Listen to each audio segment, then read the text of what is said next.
Hoje, Deus colocou no meu coração uma palavra, né? A gente fala Deus colocou no coração e eu tenho certeza que é Deus que dirige tudo, mas eu quero falar sobre sentimentos e sobre fé.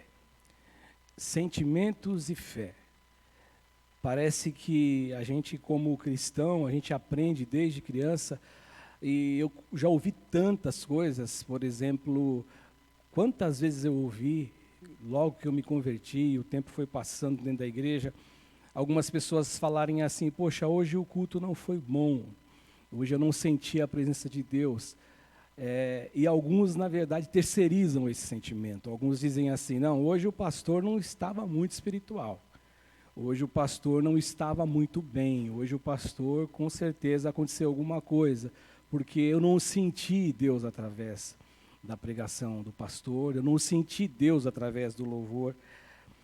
E eu estava pensando que uma das coisas que mais nos atrapalham quando o tema em questão é fé, é a questão do sentir, é a questão das impressões que nós temos da vida, é a questão do discernimento que eu tenho da vida, essa questão de sentimento. A gente costuma dizer assim: poxa, eu sinto que a minha fé está terminando, eu sinto isso, eu sinto aquilo. E talvez, e eu digo até um talvez, mas esse talvez ele tem um significado de certeza, que aquilo que eu sinto não tem a ver com aquilo que Deus é. Nem sempre é assim, o meu sentimento é o sentimento que Deus tem.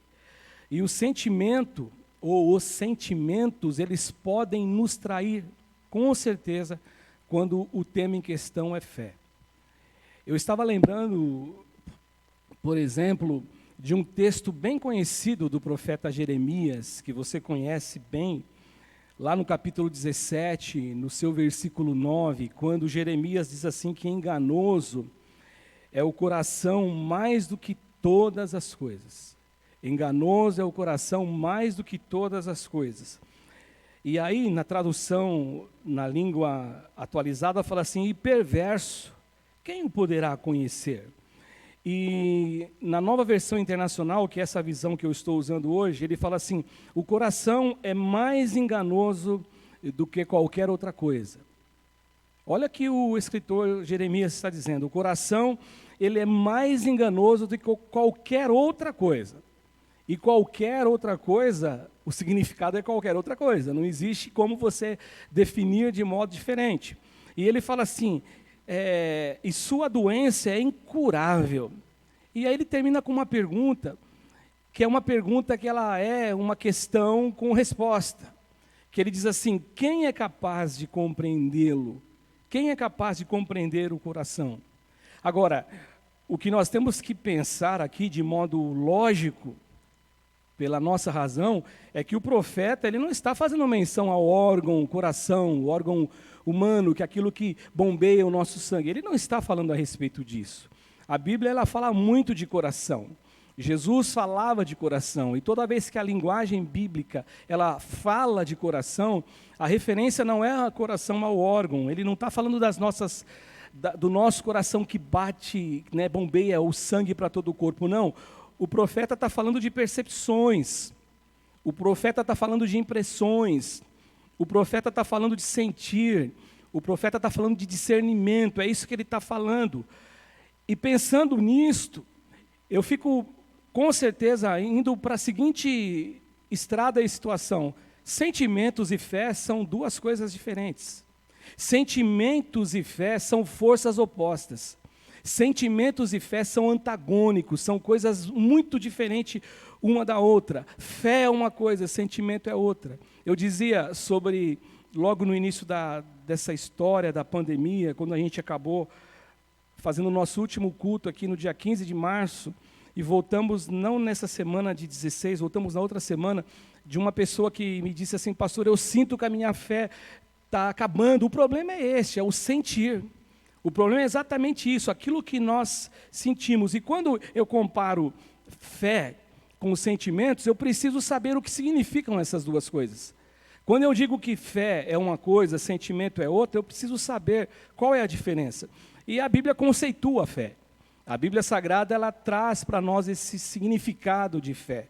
E você conhece o texto também, ele é o texto de Hebreus, capítulo 11, versículo 1, quando diz assim que o significado de fé é a certeza. Olha aquilo que o escritor fala sobre fé. E o escritor de Hebreus, no capítulo 11, ele fala de fé, e depois ele vai falar de todos os heróis da fé. Todos não, a maioria deles, ou uma boa parte deles, os heróis da fé, os heróis da galeria da fé. Ou seja, ele vai falar de pessoas que viveram num mundo totalmente hostil, num mundo totalmente esquisito, onde a circunstância para aqueles homens era uma circunstância de derrota aparente, só que ele fala que aqueles caras, eles venceram pela fé. Eles viram coisas que o mundo não via, que talvez algumas pessoas não viam. Lembra da mensagem da semana passada? Eu vejo uma pequena nuvem. Ela é pequenininha, é do tamanho da mão de um homem. E aí o profeta falou, olha, vai chover. Avisa Acabe para correr porque vai vir chuva. Ou seja, mas o ajudante do profeta, ele está com as conjecturas humanas na sua cabeça. Ela é pequenininha, eu estou vendo, mas vai chover. É pela fé. Ou seja, então o escritor de Hebreus fala assim que a fé é a certeza daquilo que nós esperamos. Aquilo que eu espero não aconteceu ainda. Eu não sei nem se acontecerá, mas as coisas que eu espero, o escritor de Hebreus fala assim, que eu não vejo, é a prova que elas vão chegar. Na Nova Versão Internacional diz assim que a fé é a certeza das coisas que se esperam e a convicção dos fatos que ainda não se veem. Eu sempre gosto de citar, eu sou repetitivo nisso, mas é uma das traduções que eu mais gosto, é a Bíblia de Jerusalém, que fé é tomar posse antecipadamente de alguma coisa que não aconteceu. Porque aquilo que vai acontecer, comentar algum resultado de uma partida depois que acabou, é simples, mas você falar antes, você crer antes, e é isso que a fé significa. Agora, sentimentos. O que diz sentimentos? O que a Bíblia não vem com um conceito, mas no dicionário, o que diz, o que é um sentimento? Que eu estou dizendo aqui nessa manhã que ele é diferente de fé. Sentimento tem muitos significados. E talvez por isso a gente se perca um pouquinho quando a gente pensa em olhar para a fé e olhar para o sentimento. Por exemplo, sentimento tem o significado de emoção, eu me emociono, né? Você está assistindo um filme lá, você se emociona, você chora. Você está vendo alguma cena real, você se emociona, você fica comovido diante de alguma coisa, então isso significa sentimento. Outra coisa que o dicionário nos traz como significado é uma expressão de pesar, de tristeza. Agora eu quero me referir aqui hoje, nessa manhã, falando de sentimento, da capacidade de sentir, que o dicionário também diz isto, que sentimento é uma capacidade de sentir, é uma capacidade de perceber, ou seja, a capacidade de avaliar uma situação, a capacidade de avaliar uma dificuldade, a capacidade de avaliar um dilema, ou a capacidade até de avaliar alguma coisa boa ao nosso redor. Quando você olha e você fala assim, puxa, isso é bom, isso me traz alegria, isso me traz paz na alma, isso me traz tranquilidade, é a capacidade que você tem, a percepção que você tem, é a capacidade e a percepção que eu e você temos até de avaliar aquilo que Deus nos promete, aquilo que Deus fala na palavra dele, em sua palavra, aquilo que Deus nos traz, aquilo que Deus promete nos dar.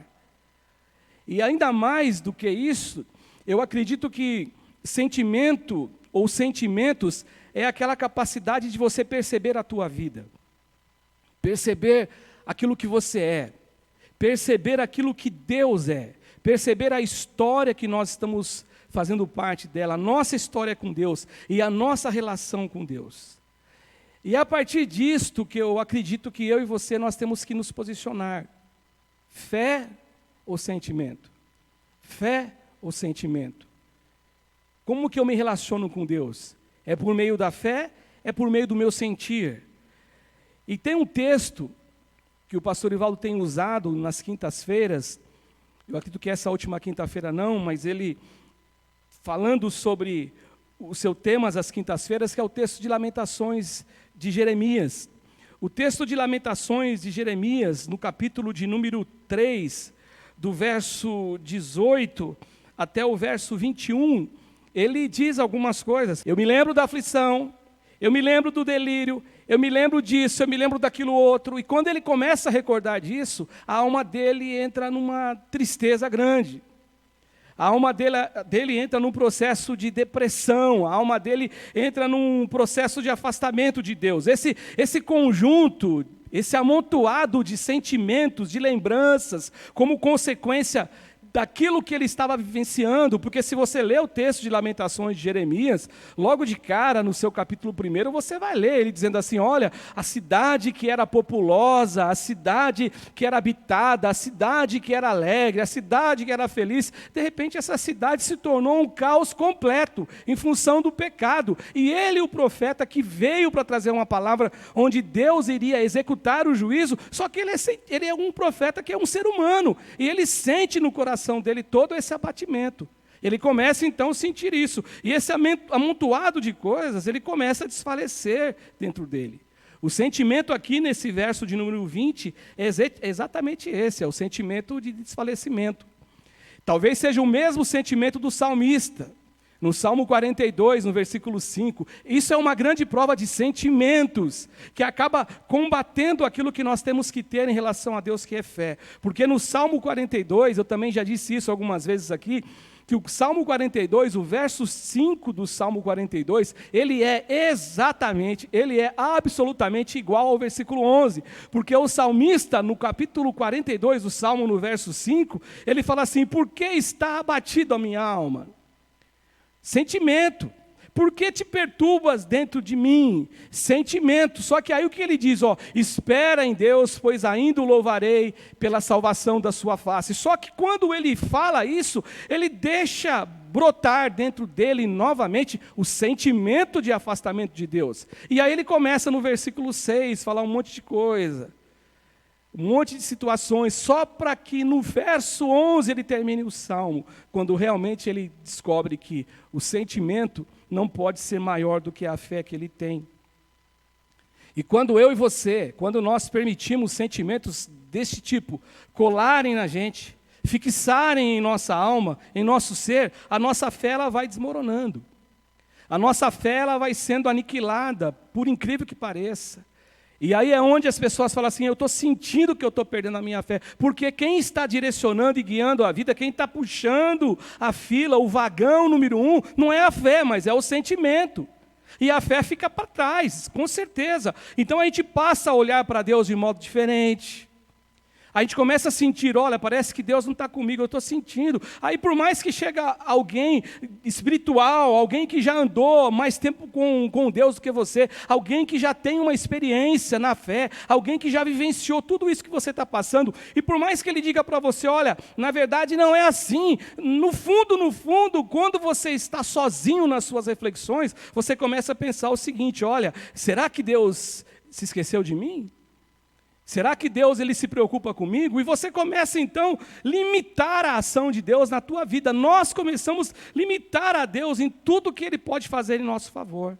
Porque a gente começa a mergulhar no mar de sensações. Eu sinto isso, eu sinto aquilo. A minha emoção está aflorada para isso. Só que a sensação, o sentimento, a emoção, ela está pegando um caminho errado, né? A nossa fé não pode, de forma alguma, meus irmãos, e minhas irmãs, ser dirigida pelo império dos sentimentos e das sensações. Eu não posso deixar isso ser uma realidade dentro de mim, porque nós somos isso mesmo, o ser humano é assim. O ser humano, ele trabalha assim. Eu me lembro também, pastor Evaldo, de uma história que você contou para a gente, de uma vez que um homem foi executado à morte, eles fizeram uma experiência com ele, mais ou menos isso, que deram só um cortinho assim no pulso dele, de leve, não era nada que acontecia, colocaram uma bacia e ficaram pingando água lá, e aquele cara morreu, porque ele achou que era o sangue dele que estava caindo naquela bacia. É a mente, é o sentimento, né? E um exemplo disso, Mateus 18, 20, o que Jesus diz? O que Jesus diz nesse texto? Porque aonde estiverem 2 ou 3 reunidos em meu nome, ali eu estou no meio deles. Mas por que às vezes a gente não sente a presença de Deus? Aí você fala, pastor, mas às vezes você está sozinho. Eu vou lembrar de outro texto que eu nem coloquei para os meninos aí. Mateus 6, quando você entra lá no teu quarto, fecha a tua porta, ora o teu pai que está em secreto, ora o teu pai que está em oculto, e o teu pai que te vê em oculto vai responder a tua oração, ou seja, ele vai estar dialogando com você. Mas por que a gente, na verdade, sente uma distância de Deus? Dessa forma, pensando nesse texto aqui de Mateus, ainda que eu não esteja sentindo, e eu coloco sentindo aqui entre aspas, porque o grande problema nosso é o sentir a presença de Deus, Deus está aqui. Lembra que eu contei uma vez para vocês de uma pessoa que eu atendi aqui no escritório, dizendo: pastor, eu não consigo sentir o que o irmão do lado está sentindo. Ora as bolas, como que ele sabe o que o irmão do lado está sentindo? Por uma expressão física? Porque o irmão fecha o olho, levanta a mão? Ele não sabe, mas esse é o grande problema: sentir, sentir, sentir. E pensando nisso, como que eu vou deixar a minha vida ser dirigida? Por fé ou por sentimento? Então eu não vou permitir isso de jeito nenhum. O apóstolo Paulo, por exemplo, que é um texto que a gente cita sempre, os pastores sempre lembram desse texto. Paulo fala assim lá em Filipenses, no capítulo 4, no seu verso 13: eu posso todas as coisas naquele que me fortalece.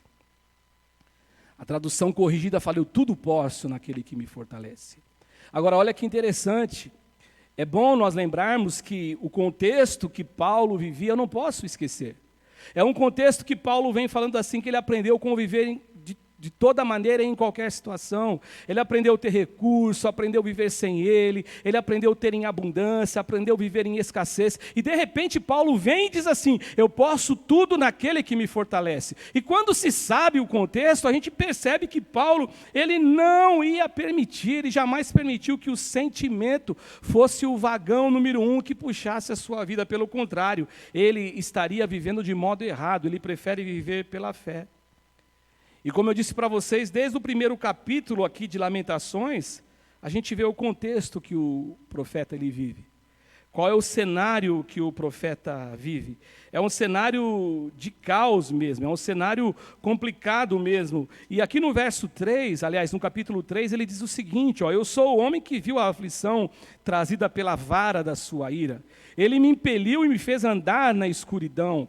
Ele, na verdade, me fez andar por um caminho onde não existe luz. Sim, ele voltou a sua mão contra mim, vez após vez, o tempo todo. Ele fez que a minha pele e a minha carne envelhecessem, quebrou os meus ossos. Ele me sitiou e me cercou de amargura e de pesar. Fez-me habitar na escuridão, como os que há muito morreram. Cercou-me de muros, eu não posso escapar. Atou-me as pesadas correntes, e mesmo quando eu clamo e quando eu grito socorro, ele rejeita a minha oração. Esta é a situação que o nosso amigo aqui, o profeta, ele está vivendo, ou seja, sentimentos.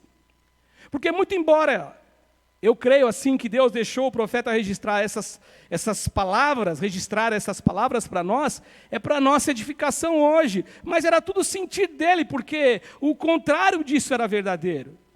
Deus estava com ele, e tendo isso em mente, então, aqui nesse texto aqui que eu li, ele começa a ter retratos na mente dele, retratos, imagens, que levam a mente dele a ficar inundada, encharcada de coisas ruins, de sentimentos que fazem com o poder deles a alma de qualquer um adoecer, destruir a fé de qualquer um. E aí você vê isso claramente quando ele diz no verso 20, que ele fala assim: eu lembro-me bem disso tudo, e a minha alma desfalece dentro de mim. Portanto, eu e você, nós temos que tomar a decisão. Quem vai dirigir a nossa vida? A fé? Os sentimentos? Uma outra coisa que eu vejo aqui na vida do profeta, nesse contexto, que eu preciso aprender, que quando eu abandono essa fixação, quando eu deixo de lado essa emoção e sentimentos e deixo brotar dentro de mim todas as forças que são reais em relação à nossa fé, a minha vida ela passa a ser diferente com o Senhor.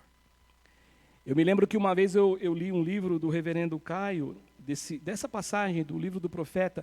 Eu já falei isso aqui também, que ele fala que aconteceu o seguinte com o profeta. Ele acordou de um jeito angustiado, ele acordou, e quem nunca acordou angustiado? Quem nunca acordou triste? Quem nunca acordou, parece que com aquela sensação, e aí eu vou chegar depois no que eu vou dizer para você, sentimento que Deus está longe. Quem nunca acordou desse jeito? E aí ele acordou desse jeito assim, passou todo aquele dia daquela forma, vendo todo aquele caos da sua cidade, da sua nação, do povo de Deus. Ele dormiu aquela noite, acordou o dia seguinte desse jeito, só que de repente ele deu um basta. Ele disse assim: eu não quero que a minha mente, que o meu coração, que o meu sentimento ou sentimentos sejam um depósito de coisas ruins, coisas que me separam de Deus, coisas que me afastam de Deus. E aí ele fala, eu quero trazer à memória aquilo que pode me dar esperança. Ou seja, tudo aquilo que ele já tinha ouvido de Deus, acerca de Deus. Eu e você, a gente precisa abandonar sentimentos, meus irmãos, que não nos dizem exatamente coisas que Deus é. Aliás, ao contrário, eles dizem coisas que Deus não é. O sentimento, às vezes, ele aflora numa alma humana, dizendo coisas que Deus não é, coisas que Deus não faz. E eles também acabam limitando o poder de Deus e limitando na nossa mente o amor que Deus tem com a gente. Eu e você, a gente precisa abandonar essas emoções que inundam a nossa alma e que mentem até ao nosso respeito, que mentem até sobre aquilo que nós não fazemos. Quer um exemplo bobinho, mas já aconteceu com você? Que vai servir para você ver como que a gente se deixa dirigir por sentimentos? Quem nunca de vocês que está me assistindo, nunca pensou assim, quando leu a passagem da blasfêmia do Espírito Santo? Eu blasfemei contra o Espírito Santo, e agora? E tem pessoas que entram em crise por causa disso, até que ele conversa com alguém que tenha mais maturidade e explique para ele o que é blasfemar contra o Espírito Santo. O que eu e você precisamos crer, que fé é crer naquilo que não se vê, como diz o escritor de Hebreus. Fé, diferente de sentimento, é crer numa possibilidade que ainda que olhe, todo mundo olha e fala, cara, você está louco? Você está maluco? Não existe possibilidade para isso. Mas você sabe que diante de Deus ela é real, ela existe. Eu gosto do texto de Romanos, no capítulo 4, no verso 18, quando o nosso amigo Paulo, ele fala a respeito de Abraão, e ele fala assim que Abraão, o nosso pai da fé, esperando contra a esperança. Parece ser uma coisa estranha aqui, esperando contra a esperança. Ele creu para vir ser pai de muitas nações. Ele já era um velho, um senhor de idade, já bem avançado, sua mulher também, mas ele creu contra a esperança. Ele creu que seria pai de muitas nações, segundo lhe fora dito, assim será a tua descendência. Eu vejo aqui um profeta com a alma adoecida. Eu vejo aqui um profeta com sentimentos adoecidos. Eu vejo aqui um profeta que se deixou guiar por uma fonte de gerações, hoje no mundo atual é fakes, um monte de fakes, um monte de mentira, em relação à vida dele, em relação ao que Deus estava fazendo com ele, em relação a si mesmo, em relação à sua fé. Mas o que eu percebo aqui é que nesse meio desse vendaval doido, maluco, ele descobriu que fé não tem nada a ver com sentimentos. O profeta descobriu que fé não tem a ver com as nossas emoções, nada a ver com as nossas emoções, porque as emoções nos enganam o tempo inteiro, o tempo todo. E olha que interessante, eu disse para vocês que eu ia dizer aqui de uma maneira melhor, fé não pode ter base na nossa euforia. Do mesmo jeito que eu falei que a gente acorda angustiado, a gente acorda eufórico às vezes. Por exemplo, quando tem um dia lindo hoje, de manhã, um dia ensolarado, um dia gostoso, um dia de luz, isso mexe com a nossa alma, porque até o escritor de Eclesiastes fala que agradável aos olhos humanos, doce, é ver a luz do sol. O sol mexe com a gente, como o contrário é verdadeiro também. Você bota a cabeça para fora da sua janela e vê aquele tempo nublado, parece que isso entra dentro de você. Agora, então a fé não pode ter base na minha euforia. Se eu estou feliz, se aconteceu alguma coisa, eu estou eufórico, então eu estou com a minha fé num nível lá em cima, e muito menos na minha angústia. Eu não posso deixar que a minha fé, ela seja balizada nesses dois pilares. Se eu estou muito alegre, não, eu estou cheio de fé. Se eu estou angustiado, eu estou com a fé lá embaixo. Não, se eu estou com medo, que eu estou com receios, nada disso. E por que eu digo isso para você? Porque, gente, a vida não nos poupa dos males. A grande verdade é essa. Neste mundo, nós não somos poupados de nada. De nada. Absolutamente nada. Existem momentos de alegria. Existem, muitos. Existem momentos de felicidades, sim. Mas existem momentos de tristeza. Se você perguntar assim para mim, pastor, é difícil a gente equacionar a tristeza? É muito difícil. É muito difícil. Eu me lembro quando eu perdi a primeira pessoa da minha família próximo de mim, que foi meu pai.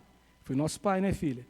Eu perdi meu pai, eu tinha 19 anos, a pastora Kátia tinha 14 para 15 anos, talvez isso ou menos. Mas eu me lembro que foi terrível para mim.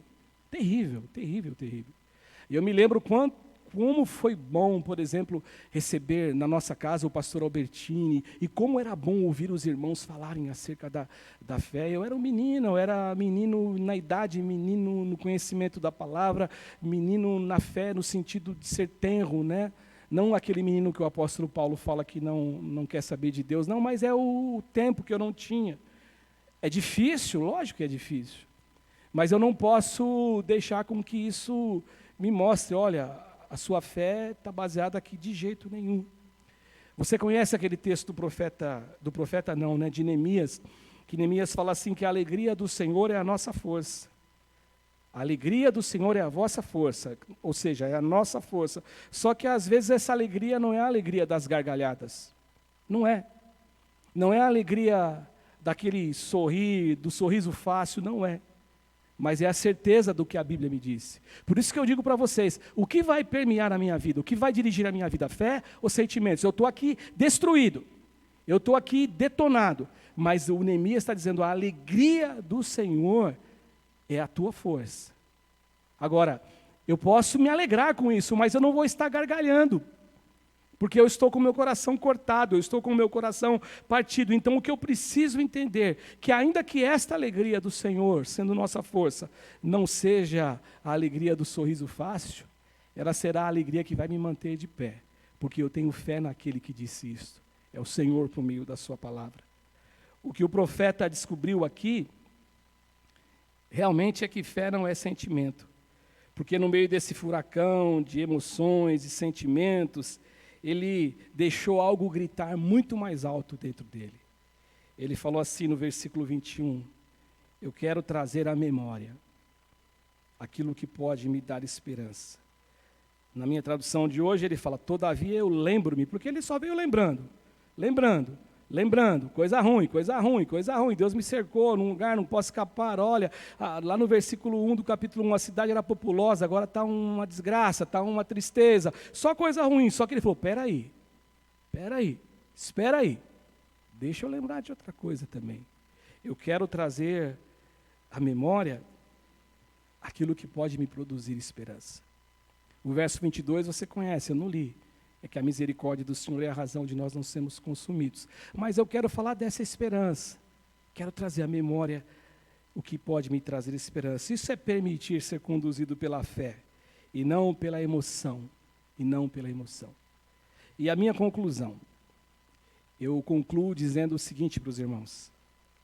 Fé é poder olhar para a catástrofe e constatar que dentro de nós existe uma força muito maior do que qualquer catástrofe. Fé é olhar para o caos do mundo e descobrir que o sentimento dentro do meu coração, não meu, mas que vem canalizado por Deus, pela fé, que vem, como foi com o profeta, sentindo, mas ele parou, opa, esses são sentimentos humanos, são sentimentos meus, agora eu quero canalizar o que vem de Deus, aí o meu sentir é outro, é pela fé. Aí ele fala assim, olha, eu quero trazer à memória o que pode produzir esperança. Fé, gente, é olhar para a vida e a gente saber, ter a certeza que ela é muito maior do que o alimento. Isso é fé. Lembra de Mateus capítulo 6? A vida é muito maior que o alimento, que o meu corpo é muito maior que as vestes. Isto é fé. Fé é caminhar nessa linha, como diz os mais jovens, é nessa vibe, caminhar por essa estrada. Fé é saber que a minha vida é muito maior do que o tempo e a existência do presente. Fé é crer nisso, que existe um amanhã melhor para mim e para você. Fé, diferente dos sentimentos, é botar o nosso coração, É botar o nosso sentimento e a nossa emoção no lugarzinho deles e deixarmos ecoar dentro da nossa alma uma verdade que Paulo expressa em Romanos capítulo 8, verso 28, que eu e você sabemos de cor e salteado, sabemos falar do início para o fim e do fim para o início, que todas as coisas, elas cooperam para o bem daqueles que amam a Deus. Fé é colocar o nosso sentimento em seu lugar e deixar a nossa alma crer que mesmo frente aos solavancos da vida, mesmo frente às tempestades da vida, a nossa fé, ela vai permanecer de pé. Porque foi isso que Jesus falou. Todo aquele que edifica a vida dele, todo aquele que constrói uma casa dele, sob a palavra de Deus, tudo aquilo que Jesus ensinou, ele é comparado como esta casa, este ser humano. É uma comparação que Jesus fez do ser humano ser uma casa que está edificada sobre a rocha. Que o Senhor Deus, que o Espírito Santo de Deus possa falar e ter falado no teu coração nesta manhã. Que eu tenho fé, mas eu tenho muito sentimento, pastor. Mas não pode ser um sentimento, você não pode deixar o sentimento aflorar em você. Eu recebi um WhatsApp a semana retrasada, ou a semana passada, de uma pessoa que participa do grupo Momento de Oração. Eu não a conheço pessoalmente, mas ela está no grupo, ela é pastor, eu estou apavorada. E ela me mandou um áudio de uma mulher e depois de um homem, ou vice-versa, que falava que no dia 8 de maio, não era para sair de casa, que o abismo ia ser aberto, ia ter demoniada para tudo quanto é lado, e não era para você abrir a porta nem para o seu parente, que ele ia estar travestido de parente, mas era demônio. E ela, pastor, eu estou angustiada, eu estou apavorada. E aí eu falei para ela, filha, bota isso de lado, isso é sentimento. E aí, não entrando nos detalhes aqui, a gente sabe tanto que era uma grande farsa, um grande fake, que eu disse para ela, que não aconteceu nada, né? Hoje nós estamos aqui no domingo, Dia das Mães, e nada aconteceu há 2 dias atrás. Só que isso vai entrando no nosso coração. Só que eu tenho que crer que Deus está comigo. Eu disse para ela que ainda que isso acontecesse, eu acredito que uma geração vai enfrentar isso, mas eu tenho que saber que maior é aquele que está em nós do que aquele que luta contra nós. Deus é o nosso refúgio e fortaleza. Deus é o Deus que está conosco. E ainda que a minha alma diga o contrário, eu vou uma hora ter que acordar. Você precisa acordar e dizer: Deus está comigo e sempre estará. Deus abençoe vocês, em nome de Jesus.